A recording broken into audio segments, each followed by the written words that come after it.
Wassalatu wassalamu ala Rasulillah wa ala alihi wa sahbihi ajmain, amma ba'du. Bersyukur kita kehadirat Allah Subhanahu wa taala atas karunia dan limpahan nikmat yang terus diberikan kepada kita, sehingga kewajiban kita minimal bersyukur dengan mengucapkan alhamdulillah. Salawat dan salam semoga senantiasa tercurah kepada junjungan kita Nabi Muhammad Sallallahu Alaihi Wasallam. Jamaah Masjid Anas ini, mic-nya mati-mati ya. Jamaah Masjid Anas yang insya Allah kita sama-sama dimuliakan Allah Subhanahu wa taala. Pada kesempatan ini saya akan menyampaikan mengenai mewariskan Al-Quran atau mushaf gantinya.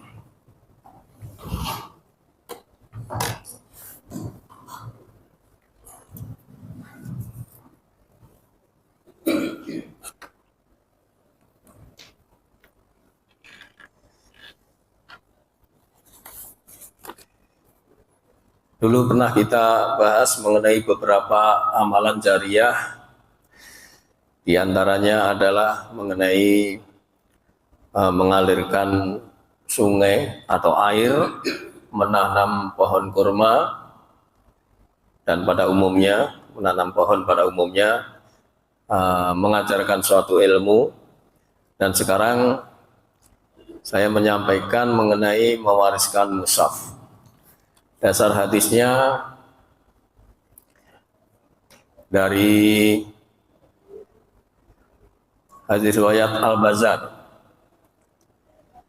Nabi SAW bersabda, "Sab'un yajri lil abdi arjuhunna." 7 amalan yang pahalanya akan tetap mengalir bagi seorang hamba. Wa huwa fi qabrihi ba'da mautihi. Padahal dia sudah berada di dalam kuburnya setelah matinya. 7 itu ya, 1, orang yang mengajarkan suatu ilmu, kemudian mengalirkan sungai, menggali sumur, menanam pohon kurma, membangun masjid, dan ini awarasa mushafan, yaitu mewariskan mushaf. Dan yang ke-7, meninggalkan anak yang memohonkan ampun untuk kedua orang tuanya setelah kematiannya. Dan itu dasar hadisnya tadi, yaitu mewariskan mushaf. Hadis riwayat Al-Bazzar tadi. Mewariskan mushaf atau Al-Quran ini kira-kira kepikiran nggak Pak kita? Kenapa Nabi waktu itu sudah menyuruh untuk mewariskan Al-Quran? Padahal Al-Quran waktu itu belum berbentuk mushaf. Kira-kira apa Pak? Tapi Nabi udah menyuruh wariskan Al-Quran. Dasar hadis tadi. Nah, boleh jadi Pak, boleh jadi. Pada zaman Nabi mewariskan mushaf adalah dalam bentuk non-fisik, yaitu mendakwahkan, menyampaikan apa yang diturunkan Allah kepada para sahabatnya. Nah, kemudian namun seiring berjalannya waktu tercetaklah yang namanya mushaf. Lalu ulama barangkali, ya ulama kan ulama orang-orang pintar ya, memotivasi memberikan mushaf secara fisik. Jadi tadi ada mewariskan Al-Quran non fisik dan secara fisik. Nah sekarang kan banyak itu di sosmed, kalau kita sering lihat berseliweran untuk apa itu? Sedekah Al-Qur'an ya, Pak ya. Untuk memberikan donatur pembelian mushaf. Inilah bisa jadi yang dimaksud mewariskan mushaf dengan fisik maupun non fisik. Ya. Mushaf sendiri secara bahasa adalah kumpulan lembaran yang tertulis dan diapit dua sampul. Itu secara bahasa, lembaran yang diapit oleh dua sampul. Secara istilah, sebutan yang dikumpulkan lembaran yang di dalamnya ada firman Allah. Artinya Al-Quran. Berarti dalam hadis tadi kan mewariskan mushaf, artinya ya sama, mewariskan Al-Quran. Mewariskan ini kan meninggalkan harta harusnya gitu Pak, namanya waris ya, dari yang mati kepada yang hidup. Itu kalau dalam ilmu faraid ya, sebab dalam Al-Quran banyak kata-kata waris nanti Pak, tidak hanya merujuk kepada makna faraid, tapi maknanya bisa menurunkan, bisa juga memberikan, menyebarkan. Kan ada kata Allah mewariskan bumi, Allah mewariskan Al-Quran. Jadi bukan Allahnya mati terus ninggalin Quran, bukan Pak. Allah yuhyi la yumit la yamut. Allah maha hidup dan tidak mati. Makanya jangan sampai salah paham nanti mewariskan ini bukan berarti meninggalkan atau memberikan harta kepada orang yang hidup. Makanya kita lihat siapa yang pertama kali nanti mewariskan Al-Quran. Yang pertama Allah. Allah yang mewariskan Al-Quran. Kemudian yang kedua Nabi kita Sallallahu Alaihi Wasallam. Pengertiannya kalau Allah mewariskan Al-Quran artinya menurunkan Al-Quran. Tapi kalau Nabi mewariskan Al-Quran berarti meninggalkan Al-Quran. Kita buka surat 35 Pak. Surat apa itu? Fatir. Ayat 32 Pak. Di situ ada banyak kata mewariskan. 35 ayat 32. Suma aurasana kitab alladzi nastafaina min ibadina faminhum dzalimun li nafsihi. Ya, dan seterusnya itu ya. Kemudian kitab itu kami wariskan. Nah, ini Allah kan bilang, kemudian kitab itu kami wariskan kepada orang-orang yang kami pilih di antara hamba-hamba kami. Lalu ada yang mendolimi, ada yang pertengahan, ada yang lebih dahulu berbuat kebaikan atas izin Allah. Nah, jadi kalau Nabi bilang mewariskan Al-Quran, kepada siapa Pak? Sampai kepada kita. Berarti kita ini mewakili Allah, kita disuruh untuk menyebarkan Al-Quran. Kalau Allah mewariskan, berarti menurunkan tadi. Inilah yang membuat kita, jika menyebarkan Al-Quran, akan mendapat amal jariyah. Jadi memang tujuannya amal jariyah dengan cara menyebarkan Al-Quran atau mewariskan Al-Quran. Ya. Contoh lain lagi di surat 40 ayat 53 Pak. Surat Ghafir ya Pak ya. Ayat 53. Ini Allah juga mewariskan. Walaqad ataina Musal huda wa urasana Bani Israil. Apa itu? Bani Israil kitab. Dan sungguh kami telah memberikan petunjuk kepada Musa dan mewariskan kitab Taurat kepada Bani Israil. Berarti Allah menurunkan kitab Taurat kepada Bani Israel. Jelas ya? Jadi kalau Nabi menyuruh mewariskan Al-Quran, berarti kita harus menyebarkan Al-Quran. Intinya Al-Quran itu ilmu. Coba kita buka dulu hadisnya. Dari Abu Darda, dia berkata, sesungguhnya aku mendengar Rasulullah SAW bersabda,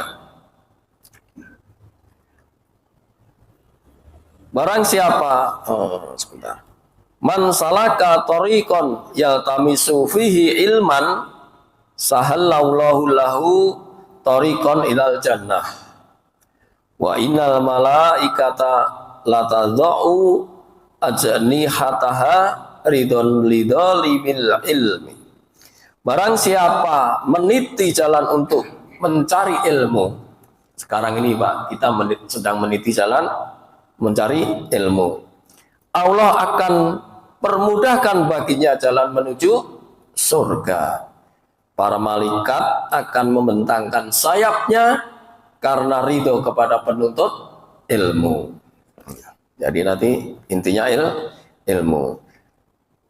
Wa inna zalibal ilmi yastaghfiru lahu man fis samai wal ard hatta khitani fi ma'i. Dan seorang penuntut ilmu akan dimintakan ampunan oleh penghuni langit dan bumi. Jadi kita ini insya Allah sedang dimintakan ampunan hingga ikan yang ada di air, Pak. Jadi ikan-ikan yang ada di air itu juga berdoa memintakan ampunan kepada penuntut ilmu. Wa inna fadlul alimi alal abidi kafatlil qamari ala sairil kawakib. Sungguh keutamaan seorang alim yang berilmu dibanding seorang ahli ibadah yang hanya ibadah terus tanpa ilmu adalah ibarat bulan purnama atas semua bintang. Sangat indah bulan purnama itu. Nah ini poinnya, innal ulama ahum warasatul amya wa innal ambiya alam yuwarisu dinaron wala dirhaman innama warasul ilma. Sesungguhnya para ulama adalah pewaris nabi, dan sesungguhnya para nabi tidak mewariskan dinar maupun dirham, akan tetapi mereka mewariskan ilmu. Faman akhadahu akhada bihadin afirin. Barang siapa mengambilnya, maka ia telah mengambil bagian yang sangat besar. Hadis riwayat Ibnu Majah. Jadi kalau Nabi bilang, wahai umat Islam, beramal jariyahlah kamu dengan cara menyebarkan Al-Quran. Penting nggak Pak ini menyebarkan Al-Quran ini berarti Pak? Karena endingnya amal jariyah, artinya meneruskan apa yang Nabi lakukan ya. Tadi bisa dengan dakwah, bisa menyebarkan, memberikan Al-Quran. Kita lihat lagi hadisnya. Dari Abdul Aziz bin Rufi, dia berkata, aku beserta Syaddad bin Makil datang ke Ibnu Abbas. Lalu Syaddad bin Ibnu Makil bertanya kepadanya, apakah Nabi SAW meninggalkan sesuatu? Ibnu Abbas menjawab, Ma taraka illa ma bainat daffatain. Nabi tidak meninggalkan sesuatu pun kecuali yang ada sekarang di antara dua sampul. Berarti apa ini, Pak? Al-Quran. Itulah yang diwariskan oleh Nabi, yang menyuruh kepada kita untuk mewariskan Al-Quran. Dengan mewariskan Al-Quran ini, nanti insya Allah akan mendapatkan amal jariyah.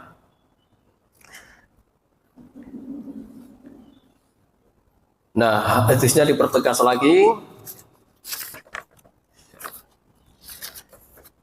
Dari Muslim bin Yasar al-Juhani bahwa Umar bin Khattab berkata bahwa Rasulullah SAW bersabda, "Taraktu fikum amroini lan tazillu matamassaktum bihima kitabullah wa sunatan nabi." Tidak aku tinggalkan dua perkara untuk kalian yang kalian tidak akan sesat selama kalian berpegang teguh kepada keduanya, yaitu kitabullah dan sunnah nabinya. Hadis riwayat Imam Malik. Jadi kalau kita ikut menyebarkan Al-Quran, itu artinya kita ikut menutupin pintu-pintu kesesatan. Kan hadisnya tadi dibilang, kamu tidak akan sesat selama berpegang teguh kepada Al-Quran dan Sunnah. Maka dengan menyebarkan Al-Quran ini, kita telah dianggap menutup pintu-pintu kesesatan. Wah, berarti ganjarannya luar biasa ya Pak ya. Tawaran yang bagus, yang mudah-mudahan bisa dibeli.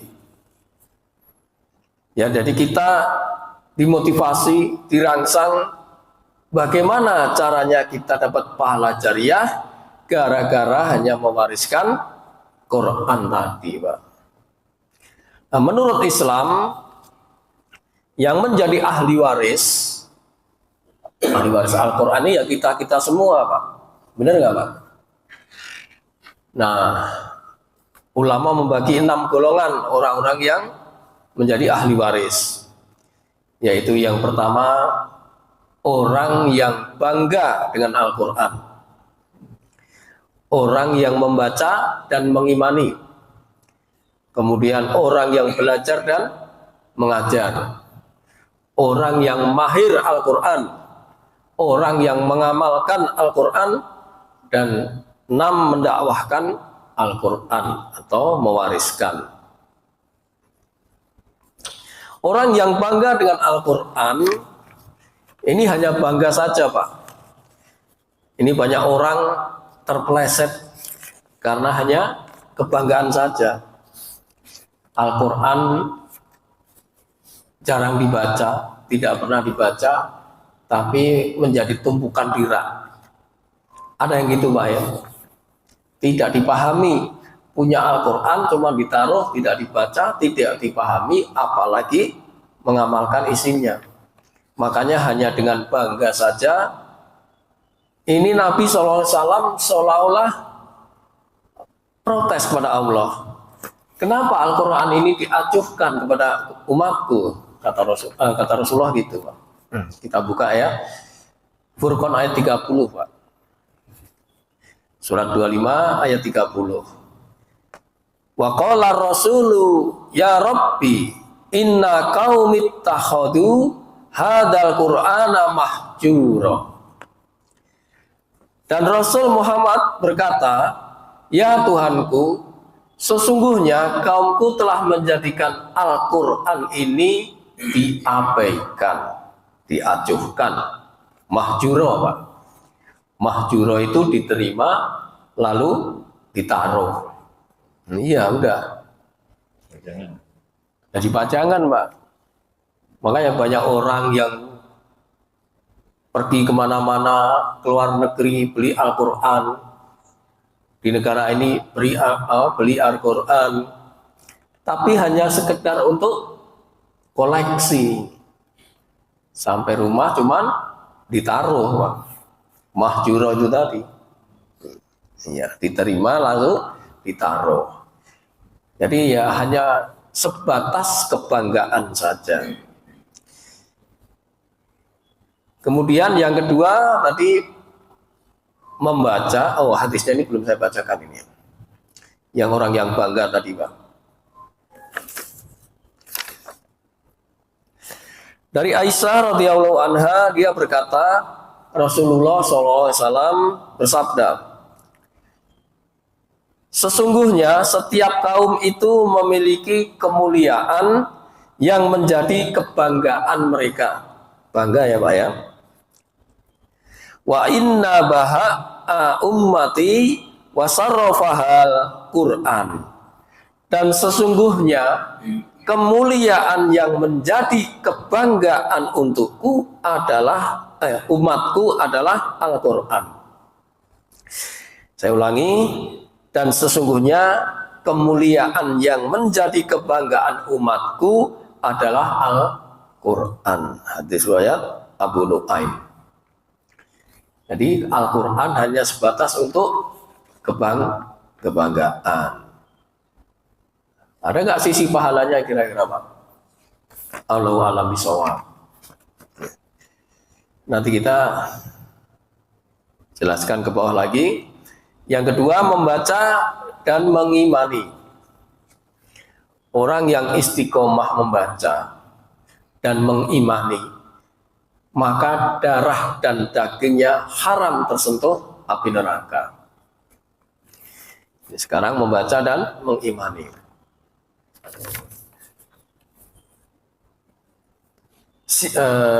Man qara al-Quran, siapa yang membaca Al-Quran, di mana dia membacanya saat sholat di tengah malam dan di siang hari, yukhillu halalahu wa yuharrimu haramah, dia halalkan apa yang dihalalkan oleh Al-Quran dan diharamkan apa yang diharamkan oleh Al-Quran, maka Allah haramkan daging dan darahnya terkena api neraka. Hadis riwayat Tabrani. Nah, ini orang yang sering istiqomah membaca, lalu dengan membaca itu mengetahui, diimani, kalau A ya A, ya B ya B, maka orang-orang yang seperti ini haram tersentuh api neraka. Ya. Selain Al-Quran ada yang diimani. Ternyata Al-Quran juga mengcover, Pak, mengcounter ini. Di dalam surat apa ini? Saya nggak tulis ini. Fabi ayyi hadisin ba'dahu yu'minun. Maka apakah, kepada ajaran manakah selain Al-Quran ini yang mereka akan beriman? Selain ajaran manakah selain Al-Quran ini mereka akan beriman? Berarti hanya Al-Quran yang diimani. Ketiga, orang yang belajar dan mengajarkan Al-Quran dikatakan oleh Allah menjadi orang yang terbaik. Ini jamaah udah tahu semua ini ya. Khairukum man ta'allama al-Quran wa amalahu. Ya. Sebaik-baik kamu adalah yang belajar dan mengajarkan Al-Quran. Nah, orang yang di dalamnya ada proses belajar dan mengajar serta membaca dan mendengarkan bacaan Al-Quran, dan dia adalah orang miskin, sama-sama ini Pak, membaca, mengimani, belajar, mengajar Al-Quran, tapi orang miskin itu akan lebih dulu masuk surga 500 tahun. Bayangin Pak, 500 tahun. Kira-kira berapa lama Pak? Kalau di sono berarti setengah hari Pak ya? Iya kan? Ya. Kita bacakan hadisnya. Dari Abu Sa'id Al-Khudri radhiyallahu anhu, dia berkata, aku pernah suatu ketika duduk dengan sekumpulan du'afa dari kaum muhajirin. Dan sungguh sebagian mereka menutupi dirinya dengan sebagian yang lain agar tidak terlihat auratnya. Sedang seorang qori membaca Al-Quran kepada kami. Jadi ada yang membacakan Al-Quran. Tiba-tiba datanglah Rasulullah SAW, lalu berdiri di antara kami. Ketika Rasulullah berdiri, qori itu pun diam. Kemudian beliau memberi salam dan bertanya, apa yang sedang kamu lakukan? Kami menjawab, kami sedang mendengarkan bacaan kitab Allah. Lalu beliau bersabda, segala puji bagi Allah yang telah menjadikan sebagian umatku sekelompok orang yang aku diperintah oleh Allah agar bersabar bersama mereka. Ini kelompok orang miskin, Pak. Jadi bersabar bersama mereka. Kemudian beliau duduk di tengah mengatur kami. Lalu berisyarat dengan tangannya seraya bersabda, melingkarlah kalian seperti ini. Jadi bikin halakoh. Maka wajah mereka pun tertuju ke arah beliau. Lalu beliau bersabda lagi, bergembiralah kalian wahai sekalian muhajirin yang miskin. Kalian akan mendapatkan cahaya yang sempurna pada hari kiamat. Kalian akan masuk surga setengah hari lebih dulu daripada orang-orang kaya. Sedang setengah hari di akhirat sama dengan 500 tahun, Pak.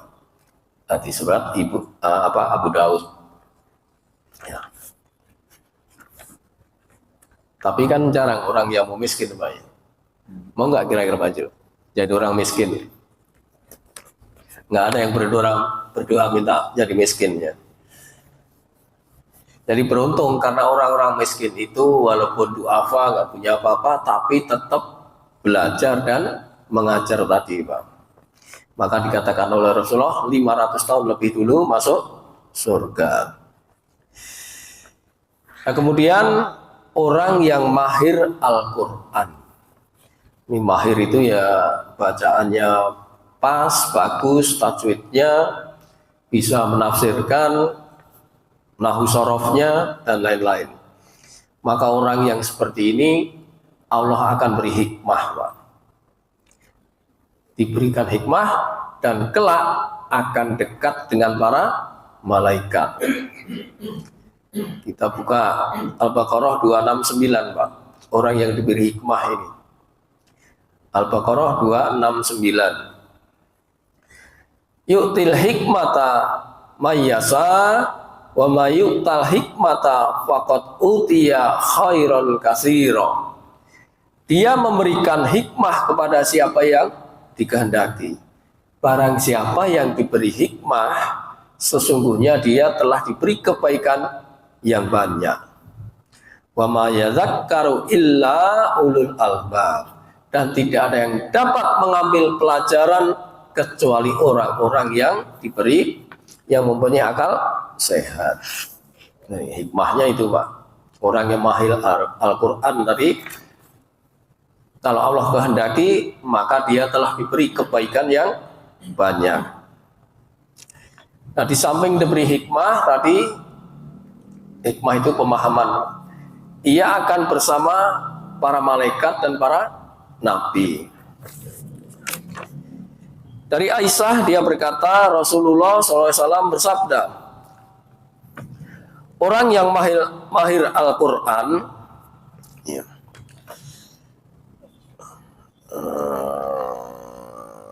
mahiru bil Quran ma'as safaril kiramil baroroh, maka di akhirat akan bersama para nabi dan malaikat yang mulia.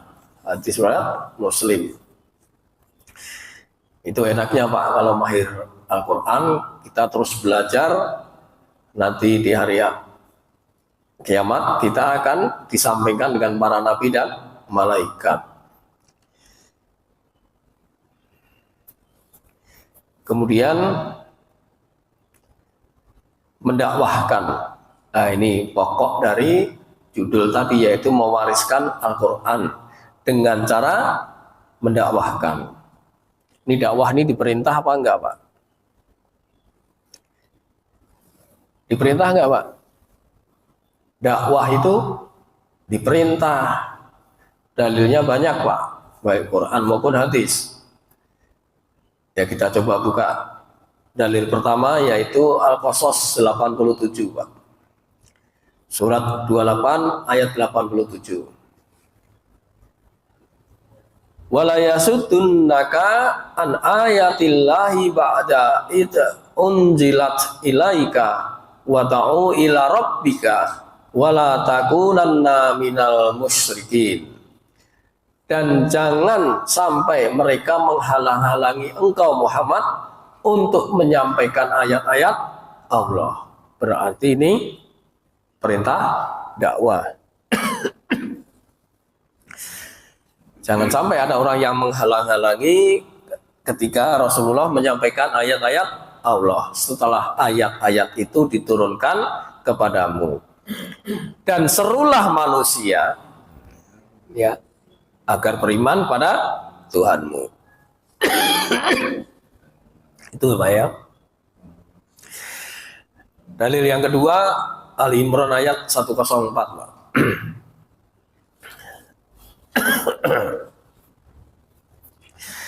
Wal takum minkum ummatu yata'una ilal khairi wa ya'muruna bil ma'rufi wa yanhauna 'anil munkar wa ulaika humul muflihun. Dan hendaklah di antara kami ini ada segolongan yang menyeru kepada kebajikan, menyuruh berbuat ma'ruf dan mencegah dari perbuatan mungkar. Dan itulah orang-orang yang beruntung. Kenapa dikatakan orang yang beruntung? Karena sudah menyampaikan dengan dakwah itu, menyampaikan Al-Quran yang tadi endingnya dengan menyebarkan Al-Quran itu akan mendapatkan amal jariyah. Inilah keuntungan orang yang berdakwah. Yang ketiga, An-Nahl 125, surat 16 ayat 125. Uta'u ila sabili rabbika bil hikmati wal mau'izatil hasanah. Ya. Serulah manusia kepada jalan Tuhanmu dengan hikmah dan pengajaran yang baik. Jadi perintah untuk menyeru dengan cara hikmah dan pengajaran yang baik, dengan pemahaman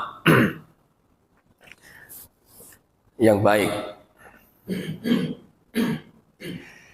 Jadi hukum dakwah wajib, ya, Pak, ya. Wajibnya wajib ain apa wajib kifayah ini? Dakwah memang tidak harus selalu formil, Pak. Bisa saja kita menyampaikan satu ayat kepada keluarga kita atau kepada teman kita, itu sudah termasuk dakwah. Bapak mengajak sholat pada orang yang pasti nongkrong, ayo sholat, itu sudah termasuk dakwah. Jadi jangan kaku, oh dakwah harus seperti ini, apa formil, enggak. Tapi makin banyak yang disebarkan, potensinya makin banyak amal jariyahnya. Seandainya tidak ada orang yang berdakwah, ini, Pak, maka Allah tidak akan mengabulkan doanya, Pak. Kan gawat ini, Pak, kalau doa nggak dikabul, ya. Duh, maaf nih. Kita bacakan hadisnya dari Uzaifah bin Yaman radhiyallahu anhu, dari Nabi SAW. Beliau bersabda, demi zat yang jiwaku berada di tangannya, biyadihi, la ta'murunna bil ma'rufi wa tanhauna 'anil munkari aulayu sikan naulahu an yab'asa alaikum iqaban minhu summa tata'unahu fala yustajabu lakum. Demi zat yang jiwaku ada di tangannya, kalian harus melakukan amar ma'ruf nahi mungkar, atau Allah akan menurunkan hukuman darinya. Kemudian jika kalian berdoa kepadanya, maka dia tidak mengabulkan doa kalian. Hadis riwayat Tirmizi. Jadi jangan canggung-canggung, Mbak. Pokoknya ada kesempatan baik kepada keluarga, anak istri, itu termasuk orang yang perlu didakwai. Kepada keluarganya, sekali-sekali kita sampaikan, bahwa manfaat sholat itu begini, orang yang tidak sholat ujungnya begini. Maka inilah perlunya belajar menuntut ilmu tadi, Pak. Sedang tadi dikatakan dalam hadis, orang yang menuntut ilmu akan dimudahkan jalannya menuju surga. Ya. Nah, pahala apa saja yang dapat menyebarkan Al-Quran ini, Pak? Orang yang mewariskan Al-Quran dengan cara berdakwah atau dengan memberikan mushaf, itu pahalanya apa saja, Pak? Ini ada 5 golongan. Masih cukup nggak waktunya ini, Pak? Ya, kita percepat aja, Pak. 5 golongan itu siapa saja? Yaitu yang tadi, Pak. Kecuali yang hanya bangga tadi, enggak termasuk. Makanya saya katakan tadi, orang yang hanya bangga saja pahalanya gimana? Allahu a'lam bishawab. Tapi ini dikrit sama ulama, orang yang membaca dan mengimani akan mendapatkan pahala pertama setiap hurufnya. Udah tahu semua ya, setiap huruf dapat pahala. Dilipat berapa, Pak? 10 kali lipat, ya, Pak. Kemudian di dunia dapat petunjuk, di akhirat dapat simpanan. Ya, orang yang membaca dan mengimani di dunia dapat petunjuk, di akhirat dapat simpanan. Simpanannya apa nggak tahu, Pak. Kita bacakan hadisnya dari Abu Dzar radhiyallahu anhu, dia berkata, aku pernah berkata kepada wahai Rasulullah, berilah aku wasiat. Rasulullah bersabda, aku berwasiat kepadamu agar engkau bertakwa kepada Allah, karena takwa adalah pangkal dari setiap urusan. Aku berkata lagi, wahai Rasulullah, tambahkan lagi wasiat untukku. Beliau pun bersabda, hendaklah engkau membaca Al-Quran, fa innahu nurun laka fil ardi wa dukhrun laka fis sama. Karena sesungguhnya Al-Quran itu cahaya bagimu di bumi dan bekal yang disimpan di langit. Nah, ya. Jadi kita yang senantiasa membaca, mengimani, sudah punya bekal, sudah punya simpanan di langit. Bentuknya apa? Nah, ini saya belum menemukan ini apa ini. Barangkali ya kebaikan-kebaikan atau pahala-pahala tadi, Pak. Selain itu, orang yang membaca dan mengimani derajatnya meningkat. Jadi ditinggikan derajatnya. Dari Utsman bin Abdullah bin Aus As-Saqafi radhiyallahu anhu, dari kakeknya, dia berkata bahwa Rasulullah SAW bersabda, qira'atur rajulil Qur'ana fi ghairi suhufi alfa darajatin wa qira'atuhu fi suhufi tata'ufu ala dalika ila alfai darajah. Bacaan Al-Quran seseorang tanpa melihat mushaf adalah 1000 derajat. Kalau tidak melihat mushaf 1000 derajat pahalanya. Dan bacaannya dengan melihat mushaf adalah dilipatkan sampai 2000 derajat. Hadis riwayat Baihaqi. Ya. Jadi kalau kita membaca Al-Quran seperti Pak Jul itu dengan membuka mushaf, maka sudah mendapat berapa Pak? 2000 derajat Pak. Ya. Subhanallah. Nah, kemudian orang yang membaca dan mengimani itu akan mendapatkan syafaat dari kiamat kelak Pak. Ya. Ini Bapak udah tahu semua ya. Nah, keempat ini jangan sampai lepas Pak. Sebab kalau Al-Quran ini lepas, gampang sekali hilang ingatannya Pak. Bahkan dikatakan untuk menghindari kepikunan itu banyak membaca Al-Quran. Kemudian yang kedua, belajar dan mengajar tadi Pak. Ini orang yang seperti ini akan mendapatkan ketenangan dan rahmat. Kita bacakan hadisnya dari Abu Hurairah radhiyallahu anhu dari Nabi SAW. Beliau bersabda, tidaklah suatu kaum yang berkumpul di sebuah rumah dari rumah-rumah Allah, nah, di masjid, mereka membaca Al-Quran dan belajar. Mereka membaca Al-Quran dan belajar bersama di antara mereka. Apa ini Pak? Tadarus ya Pak ya.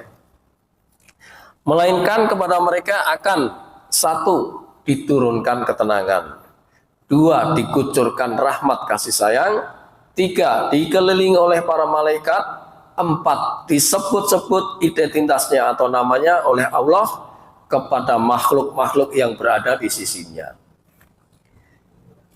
Jadi ketika kita sedang belajar mengajar, membaca Al-Quran, itu akan mendapatkan ketenangan, akan diberikan, dikucurin rahmat, kemudian dikelilingi oleh malaikat. Jadi malaikat di atas ini Pak, banyak Pak.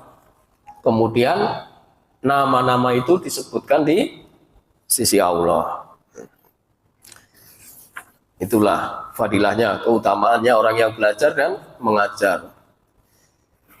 Dan kemudian orang yang belajar dan mengajar ini akan diberikan sesuatu yang utama Pak, yang lebih utama. Ini kadang-kadang kita tidak menduga Pak. Ini apa ini utamanya ini? Dari Abu Sa'id radhiyallahu anhu, dia berkata, Rasulullah SAW bersabda, Allah yang maha suci lagi maha tinggi berfirman,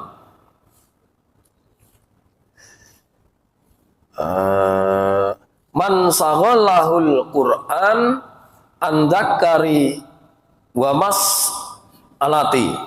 Barang siapa yang disibukkan dengan Al-Quran daripada berzikir kepadaku dan memohon kepadaku. Ini orang yang sibuk dengan Al-Quran, belajar dan mengajar Pak, ngotak-ngatik Al-Quran aja, sedang dia lupa, nggak zikir dan tidak berdoa. A'adzaituhu afdhalama uidis ailin, maka aku akan diberikan kepadanya sesuatu yang lebih utama daripada yang aku berikan kepada orang-orang yang memohon kepadaku. Kan ada orang yang berdoa memohon kepada Allah, tapi tidak sibuk dengan Al-Quran. Itu tidak utama. Yang utama yang sibuk dengan Al-Quran, walaupun dia lupa berdoa.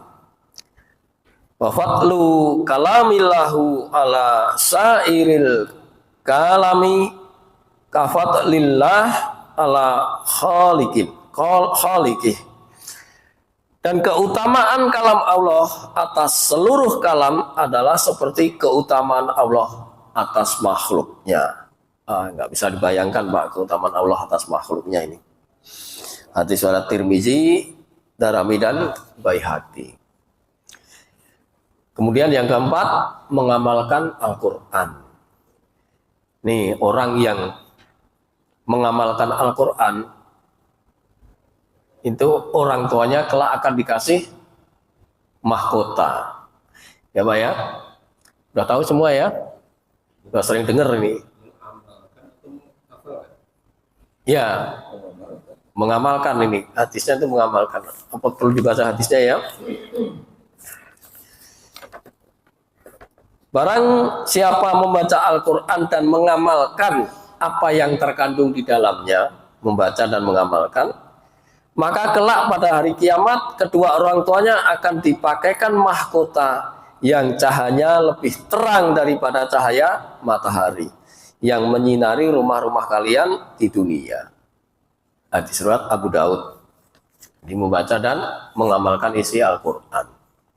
Yang terakhir, pahala yang menyebarkan Al-Quran dengan cara menyeru, menunjukkan, atau mencontohkan, ini juga akan diberikan sesuatu yang utama. Jadi bisa dengan cara menyeru, menunjukkan, atau mencontohkan. Yang menyeru dulu Pak. Barang siapa yang menyeru kepada suatu petunjuk, maka baginya pahala seperti pahala-pahala orang yang mengikutinya, dengan tidak mengurangi pahala-pahala mereka sedikit pun. Ya. Kalau buruk, ya buruk sama. Jadi orang yang menyeru kepada suatu petunjuk kebaikan, apa pahalanya tidak dikurangin sebagaimana orang yang mengikutinya. Kemudian orang yang menunjukkan, barang siapa menunjukkan suatu kebaikan, maka baginya pahala seperti pahala orang yang melakukan kebaikan itu. Hampir sama Pak, cuma redaksinya yang beda. Yang ketiga yaitu mencontohkan. Barang siapa mencontohkan dalam Islam suatu contoh yang baik, maka ia akan mendapatkan pahalanya dan pahala orang yang melakukan setelahnya tanpa mengurangi pahala mereka sedikit pun. Sama semuanya ya, intinya sama, tapi dengan cara menyeru, menunjukkan, dan mencontohkan. Nah itu saja, mudah-mudahan dengan kita bisa mewariskan Al-Quran itu, baik dengan cara fisik atau non-fisik, dengan dakwah atau memberikan mushaf Al-Quran, itu insya Allah akan mendapatkan amal jariah walaupun sudah meninggal. Tadi hadisnya kan gitu kan? Walaupun sudah dalam kuburnya setelah meninggalnya. Jadi orang yang seperti itu ya tinggal kipas-kipas saja Pak, dapat amal jariah. Mudah-mudahan kita bisa mengaplikasikan ya Pak ya, walaupun sesuai dengan kemampuan kita masing-masing. Demikian, semoga ada manfaatnya. Langsung kita tutup. Oh iya Pak Chandra. Waalaikumsalam warahmatullahi wabarakatuh.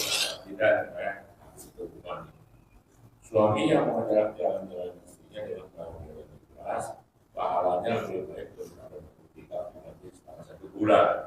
Apa Bapak? Suami yang mengajak jalan-jalan Istrinya ikhlas, ya ikhlas. Pahalanya lebih baik daripada ketika mengaji selama 1 bulan.